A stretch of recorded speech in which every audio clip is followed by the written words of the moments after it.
Ya, Assalamualaikum warahmatullahi wabarakatuh. Ini dalam suasana Idul Fitri ada berita sangat tidak enak ya, adanya pemuda yang menginjak Al-Quran, kalau nggak salah di Sukabumi. Pertama, kami mengapresiasi penegak hukum yang telah menangkap yang bersangkutan dan kami minta agar prosesnya dipercepat dan transparan, dan jika terbukti maka pelaku harus dihukum maksimal sebagaimana diatur dalam pasal 156A KUHP. Mengapa demikian? Karena jelas-jelas dalam video tersebut pelaku mengatakan melakukannya dengan sadar.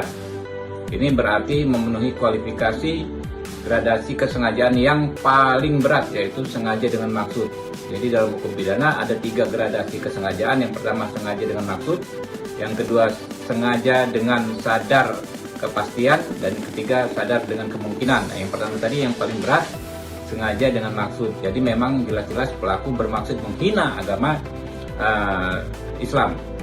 Yang kedua perlu saya sampaikan, sebagai pembuat hukum atau lawmaker, ya, saya anggota DPR, kami akan mengevaluasi maksimal efektif atau tidaknya ancaman hukuman maksimal dalam KUHP terhadap penghina agama. Kalau yang ada saat ini kan 5 tahun. Kami menganggap, ya, melihat bahwa dengan ancaman hukum yang hanya 5 tahun ini, banyak orang-orang yang melakukan tindak pidana penghinaan agama sebagai eksperimen, sebagai coba-coba, sebagai tren. Nah, ini berbahaya karena bisa mengancam persatuan di masyarakat, membuat konflik sosial. Karena itu perlu dipertimbangkan ancaman hukuman yang lebih berat, seperti misalnya di Undang-Undang 146 tentang penyebaran berita bohong yang disampaikan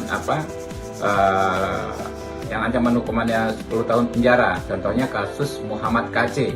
Kalau ancaman hukumannya berat, saya pikir tidak akan semakin sedikit orang yang melakukan perbuatan pidana sekedar eksperimen atau coba-coba atau pengen cari keterkenalan dan lain sebagainya. Jadi ancaman hukumannya memang harus dikaji ulang, apakah perlu diperberat atau tidak. Kalau menurut saya sih perlu. Nanti kita diskusikan di pembahasan KUHP baru. Jadi saya sebagai anggota Komisi 3 dari Jakarta Timur, fraksi Partai Gerindra, akan berjuang maksimal agar tidak lagi ada perbuatan-perbuatan orang yang melakukan penghinaan agama, apalagi hanya sekedar eksperimen, perbuatan yang bersifat eksperimental.